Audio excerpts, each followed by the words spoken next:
guys, I'm Cam from Cam's Blasters. Those of you that are joining us for the first time, thanks for tuning in. Those of you that are returning from our first video, thank you for the continued support, and we're glad to see you back. Today I wanted to go over a couple different things. First, I want to introduce you to a couple new platforms that we're going to be releasing today on our Etsy store. Some pretty highly requested items will be on there. Also, I kind of wanted to go over just what it takes to install one of the DIY kits onto your platform, just kind of the techniques that I've found work out well, talk about some materials that I use that work out well, just kind of show you that, and then just show some basic operation of how you're going to use the HOLDster and what you're going to get in the box, and kind of how that's going to affect different things that you do when you first get it, and just kind of make it so that your use of it right off the bat is going to be very smooth and easy. Alright, so let's get right into it. So to start off our lineup, you guys already know we have the KHAOS in both a right-handed and left-handed platform that work with the HOLDster. Locating the plate is pretty simple. If you flip the blaster over, you'll notice that there is this groove feature here, and that is set up so that all you have to do is line it up on there, and that's exactly where you glue it. You'll notice that right-handed blasters, you actually mount the plate on the left-hand side, and then left-handed blasters, you mount the plate on the right-hand side. New to the store today, but you've seen it in a video before, is the KHAOS magazine mount plates. So they can mount to either the left or right hand side of the magazine. That allows you for a lot of flexibility for how you like to draw, how you like to reload. I kind of developed a platform that I really like, but everybody's going to be kind of different, so that plate can be mounted to either side for convenience. The plate is very easy to mount. You'll notice that it has these two grooves here that line up with the grooves that are in the KHAOS magazine already. And then the angled plate at the top here will line up with this angled bar that prevents you from loading it too far into the blaster itself. So to mount this one, you would glue it on, but you're going to line it up in those grooves and slide it all the way up to the top. So that's if you're going to mount to the clear side of the magazine. And if you want to mount to the orange side of the magazine, basically it's the same thing. The same plate is compatible. You'll just use the different angle will be at the top. Basically, you drop it into those grooves and slide it all the way up. It does not interfere with the sliders. The sliders can go all the way down and have free range of motion. So reloading is still possible with the plate already mounted on. The newest addition to the HOLDster lineup is the Stryfe. You can see here we have a Stryfe plate that kind of follows some of the design cues from the blaster itself. So it looks pretty cool. It's got some cool ways that it plays with the light. We'll have a plate that is set up to run a right-handed setup, and then also a plate that is set up to run a left-handed setup. So check those out in the store as well. And finally, we have a universal plate. This is basically just a generic plate that has a kind of grippy surface on the bottom side of it that allows for better adhesion. This new updated one also has some slots in it that you can put zip ties through. So these zip ties are a little small. I wouldn't actually recommend these for most applications, but the slot is pretty wide, so you can fit a larger zip tie through there pretty easily. The idea behind this was that you could take anything like, let's say, this paintball pod, for example, and you could actually, instead of having to glue to it, because these pods are made of like a polypropylene that's actually pretty difficult to use an adhesive on, basically you could just kind of secure it with a different system. So these zip ties, for example, are going to be my glue, let's say, and instead of a traditional securing method, I'm going to use these.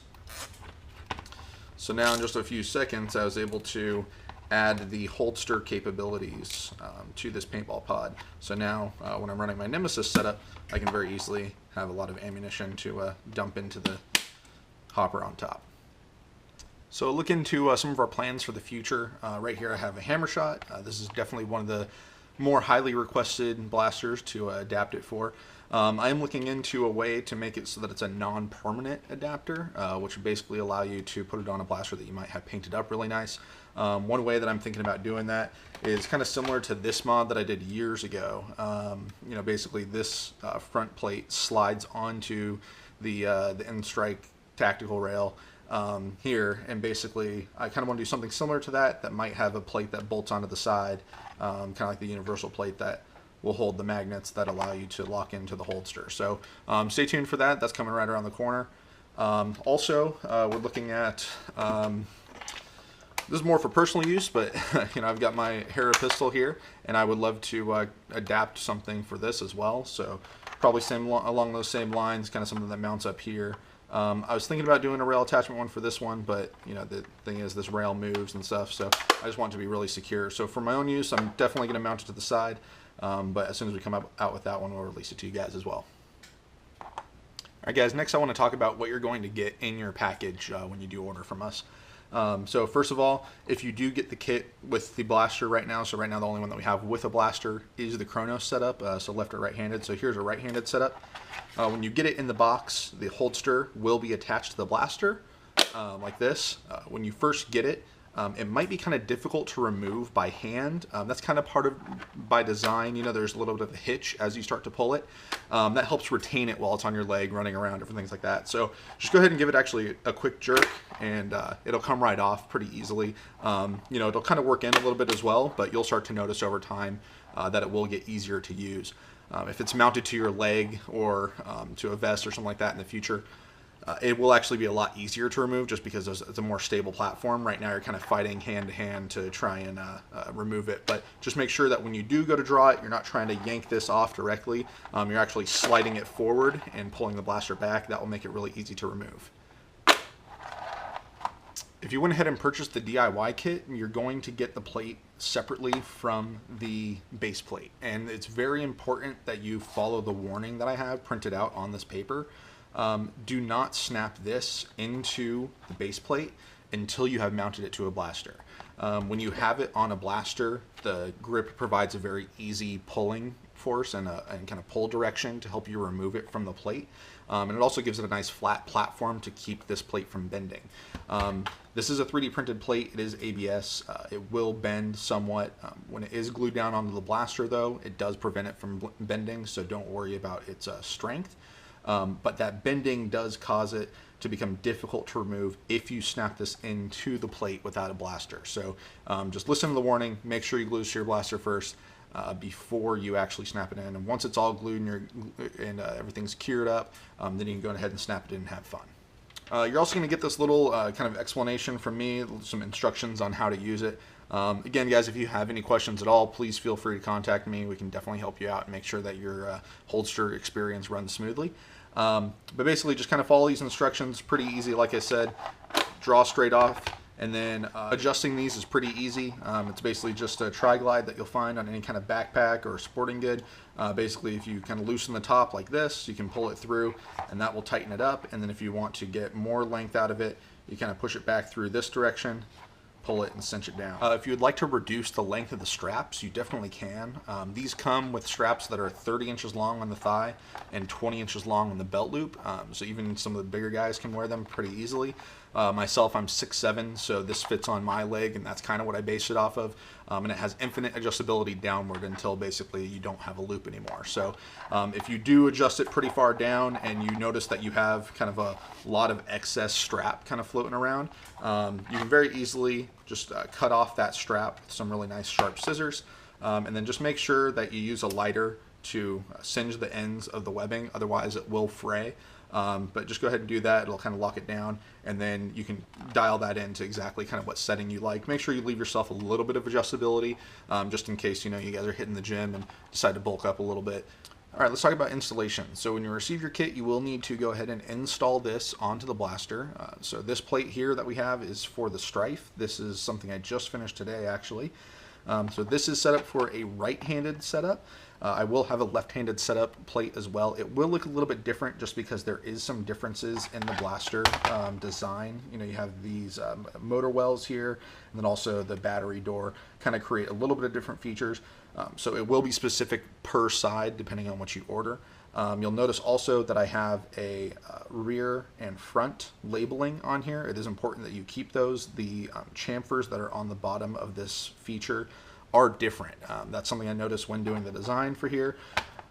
So the place that this mounts into is actually this little feature detail on the outside of the blaster itself. So basically, when you do get a new plate, go ahead and align it onto the blaster that you're using just beforehand, just so you can kind of plan that out and make sure that you're not going to mess up when you're working with the glues that might set very quickly or start to dissolve the blaster if you're using solvent glues, things like that. So just make sure you kind of plan it out. So this one, you'll notice that there's this top groove here just below the white line on the Stryfe.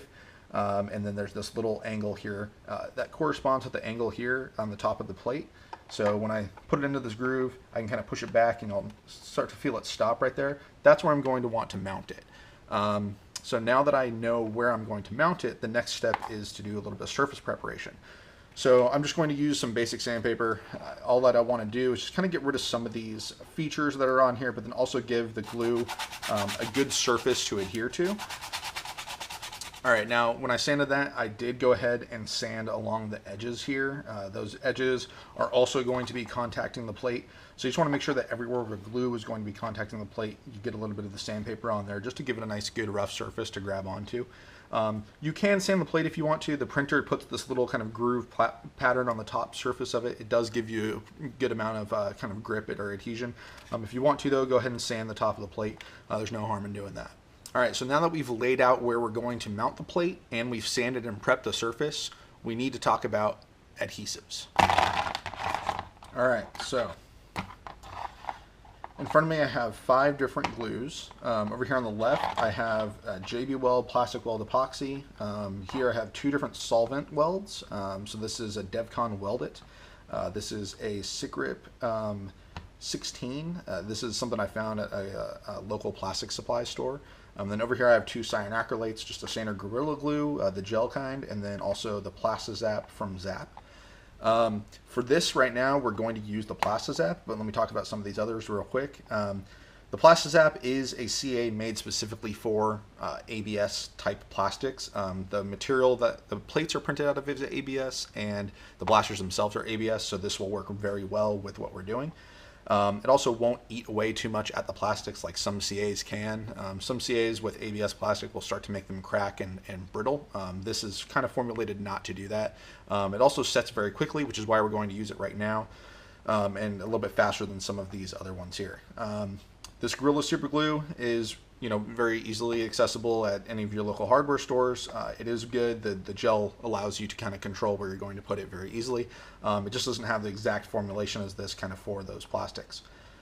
These 2 here are both MEK based solvent welds. These are actually what I recommend if you have the time to use these. These both have pretty long full cure times. Fixture time on this one is 10 minutes. And then 80% strength is 24 hours. So full strength is even longer than a full day. So if you have the time to apply it to your blaster and let it sit for 24 to 48 hours, then great, go ahead and use this stuff here. It will provide a very strong grip by actually melting the 2 different materials that you're bonding together and kind of fusing them together as one as it dries. But like I said, it does have a long cure time. This stuff over here I've used on a few different things. I actually put it into this mix because I have it here to not recommend.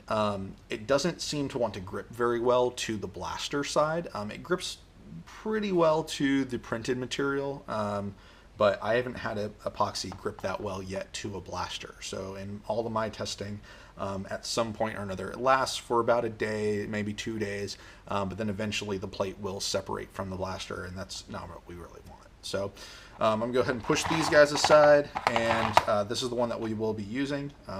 And let's get the blaster back over here. So what we're going to do now is we're going to go ahead and adhere the plate to the blaster using the area that we set out before and have sanded and prepped.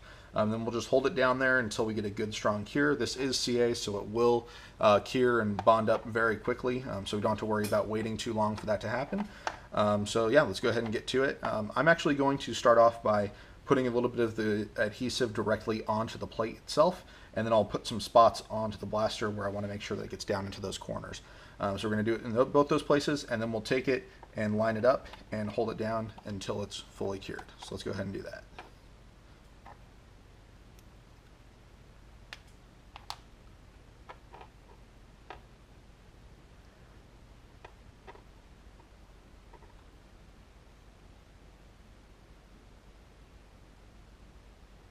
So I am going to use a lot of glue.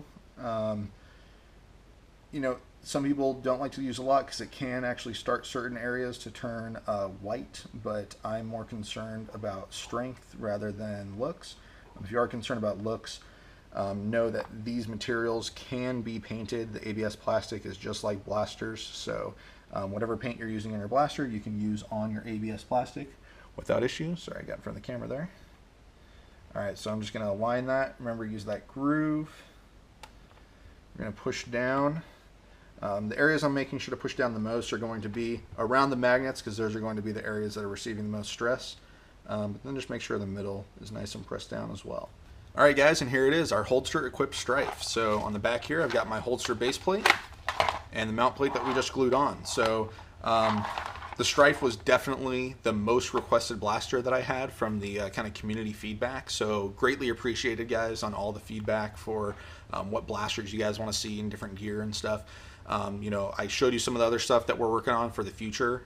We definitely are working on doing MOLLE compatible or PALS compatible base plates, so that you can have those in your chest rigs or thigh rigs or whatever you guys have. So stay tuned for that. All the patterns will be the same. So if you've already got yourself a drop leg HOLDster, then the drop leg distances and the MOLLE distances will all be the same, so that you can put your same gear kind of across everything. So don't worry about you know, kind of compatibility and things like that. That'll all be set up and ready to go. But yeah, again, continue to tell us what blasters you want to see, or kind of what variations you want to see. It's greatly appreciated. You know, we can do a pretty quick turnaround on stuff, and we'll see you out there, guys. I'm Cam from Camsters Blasters, and get a grip, get a HOLDster.